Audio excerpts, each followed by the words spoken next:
প্রথমে নিম্নোক্ত রাশিটি দেখো। ঋণাত্মক 4 গুণ x পরিমাণ নাও এবং তার সাথে 9 যোগ করো। তো এসো দেখি আমরা ঋণাত্মক 4 যোগ x পরিমাণ নেব। আচ্ছা, ঋণাত্মক 4 গুণ x হলো আসলে শুধু 4x। তো আমাদেরকে এই পরিমাণটি হলো এখানে এটি, এবং তারপর বলা হয়েছে 9 যোগ করতে। তাহলে এর সাথে 9 যোগ করি। তাহলে এটি হলো প্রথম বিবৃতিটি, এটি হলো এই রাশিটি। এখন নিম্নোক্ত বক্তব্যের সাথে যে বিকল্পটি মিলে সেটি নির্বাচন করো। 4 এর সাথে ঋণাত্মক 9 এবং ওই রাশিটির গুণফলের যোগফল। তো এটি সম্পর্কে চিন্তা করে দেখি। তো আমরা 4 নেই এবং তার সাথে আমরা যোগ করব। আমি অন্য কোনো রং নেই, আমি সবুজ রং দিয়ে এটা করব। তো আমরা এই 4 নিচ্ছি এবং এর সাথে ঋণাত্মক 9 এবং ওই রাশিটির গুণফলকে যোগ করছি। তাহলে এখানে আমরা গুণটি করি।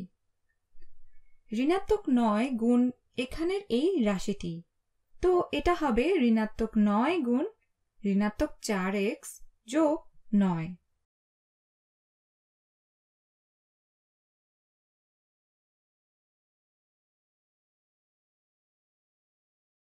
এখন দেখি এই বিকল্পগুলোর কোনটি আমি যা লিখলাম তার সাথে মেলে কিনা।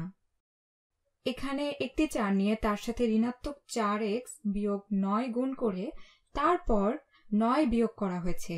তো এটা মিলছে না, তাহলে এটা বাদ। তারপর দেখি, তো এখানে ধনাত্মক 9 গুণ ঋণাত্মক 4x যোগ 9 যোগ 4, কিন্তু এখানে ধনাত্মক 9 আর আমার কাছে ঋণাত্মক 9, তাহলে এটাও বাদ। এটাতে আছে 4 গুণ 9x যোগ 4, না, আমাদের আছে ঋণাত্মক 4x যোগ 9।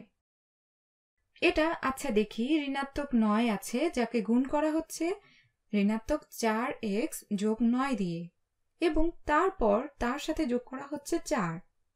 তো এই রাশিটিকে এই রাশি বানাতে হলে আমাদেরকে এই 4কে এখানে যোগ না করে এটাকে এখানে যোগ করতে হবে, এবং তাহলে আমরা আমাদের রাশি পেয়ে যাব। তাহলে আমাদের উত্তর হবে এখানের এটি।